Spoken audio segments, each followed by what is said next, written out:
How do you really use AI? Can you believe if you have a question about anything in life, 90% of the time, it already makes more sense to ask ChatGPT than a human being? That's what my longtime friend says. He's with us today, and he hosts the terrific RETipster YouTube channel. Welcome into GRE, Seth Williams. Hey, Keith. Great to be here. Thanks for having me. Seth, you've been interested in AI for years. Tell us how your perspective has evolved over time. Yeah, it's actually interesting. I know a lot of people have pretty big variations in how much they use AI and how much they're even aware of it. Personally, I use it every day, like many, many times a day. ChatGPT is open almost all the time, and I use it for almost everything you can imagine. Like when I have a question about almost anything, it makes more sense to ask ChatGPT than it does to go talk to a human, because I can get direct answers. It's armed with pretty much all the information that's publicly available in the world. It just is an incredible resource. And when I talk to people and I ask them like, hey, do you use ChatGPT? And they either say, what are you talking about? Or they say, yeah, I've used it once. It just hurts me. It's like, seriously? Like you have a superpower at your disposal here.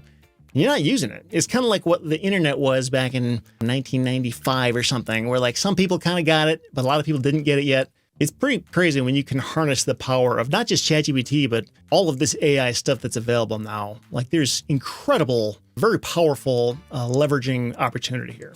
I use it about every other day. I bet after talking to you, it's going to make me want to use it more. But yeah, the guy that cuts my hair, he's only 25 years old. He doesn't seem very familiar with this. But like you said, it's a lot like Google in 1995 to maybe 1998. Like people just didn't automatically think of Googling something. And it's beginning to get that way, I think, with using an AI like ChatGPT to answer your questions. Why don't you tell us about some of the biggest misconceptions that people have about AI?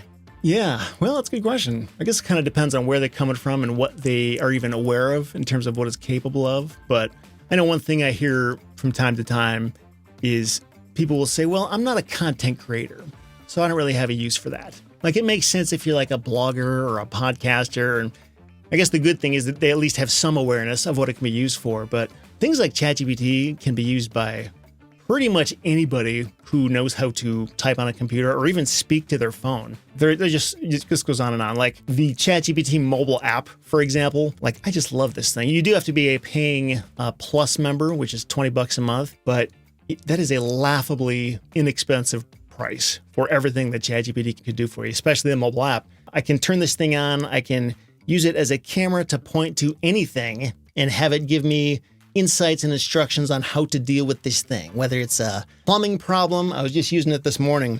I had my phone set up on a tripod on my desk, pointed at Zapier, trying to figure out how to make two complex softwares work together. And I just had to speak to it in real time and ask it, this is what I'm trying to do. How do I do this? I don't get it. And it explained exactly what to do. And this was help that I could have paid a consultant money for, but it just came from this app. And all it has to do is just look at my screen and it understands all of it. It sees things that I don't see. I know people that use ChatGPT as their therapist. I've never done that, but I know of a lot of people that do that kind of thing. And it gives them legitimate, useful feedback, and it's available 24/7. And it doesn't cost $100+ per session to talk to them. So You, the listener or viewer right now, are thinking about all the jobs that this is displacing, surely. But why don't we pull back and think about, now, Seth, if someone is completely new to AI, what's the first thing that they should try to use it for? Well, I guess if you are a real estate person specifically, I don't know if everybody listening to this is necessarily, but as a real estate investor, the first thing I ever used it for was writing property descriptions for me. Like when I had a property I was trying to sell, I know there's a great way to explain this thing, but I don't really know how to do it in my own head. Yeah. And you can just feed it basic information about the property and say, hey, write me a beautiful, compelling property description that will make this thing sellable and make people, respond with interest and that kind of thing. And just do that and you'll see what I'm talking about. It's an incredible writer. It does a great job. I mean, anything that, I've actually got this problem worse than most people where I can be looking right at the solution and I don't see it. Like it's right there in front of me, but I miss it. But ChatGPT doesn't miss anything. Like if it's in the picture or even in the live vision camera. It's like a live video feed that you can point at anything. Like, it will see it, and it will point out stuff that you very likely are missing. That's amazing. I haven't used its image capability that way yet.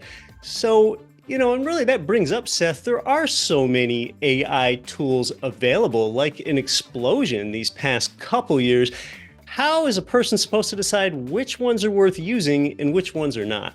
Well, I mean, it's very true. There's a lot of stuff out there. It can be a little overwhelming. I can tell you, I've used ChatGPT, I've used Claude, I've used Gemini, I've used Grok, a bunch of different AI chatbots out there. They can all do some pretty amazing things, but if you just don't know where to start, like honestly, if I can only have one of them, ChatGPT is what I would go to. I think part of that is just a level of familiarity. Like, I've just used it for so long now. It's like a comfortable old shoe, but it really is innovating at an incredible speed. And it's actually kind of amazing that this AI boom has been happening for over 2 years now, and ChatGPT is still arguably at the top. I mean, they've done a really good job of staying on the bleeding edge of what can be done now. And ChatGPT is free, but if you pay for the $20 a month version of it, it just unlocks a lot more capability and usability. That's probably what I would do. But I do know there's different, like for example, Claude.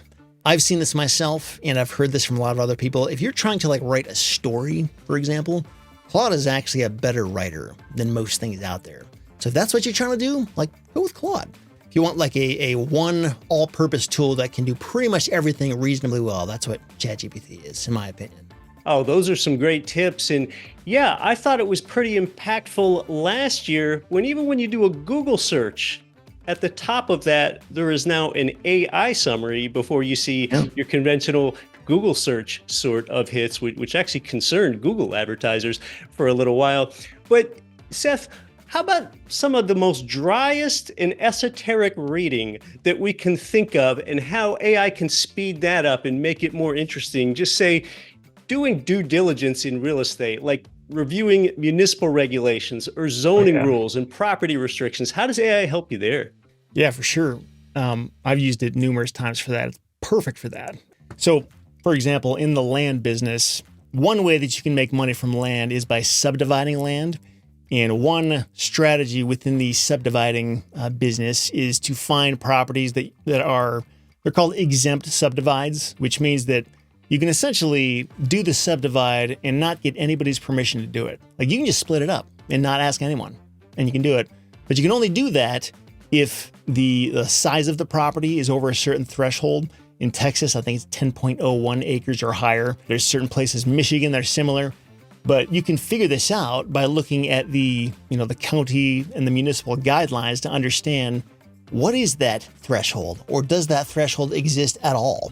You can find these PDFs from the county or the municipal website, upload it to something like ChatGPT or Claude, and just ask the question, like, how big does a property have to be before it's exempt from the subdivision rules? And it'll tell you. If it's in there, it can read through the thing in a matter of seconds and tell you what the answer is and where it found the answer. A very similar thing with like legalese and legal writing that's really hard for the average person to understand, probably by design. It can decode that for you. I've gotten this before where I've gotten really poorly written emails from people like electricians or even just... Oh, I can't believe that would ever happen. Exactly. They explain things using a lot of industry jargon and lingo, and I don't know what they're talking about. Right. And I can copy and paste that email into ChatGPT and just say, hey, I got this email from an electrician. I have no idea what this means. Can you explain this to me like I'm a 5-year-old?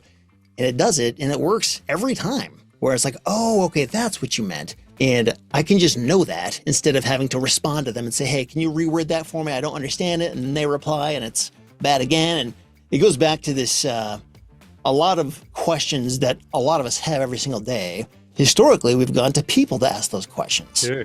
And that's fine, but it wastes their time and it wastes our time, and we still might not get the answers we're looking for.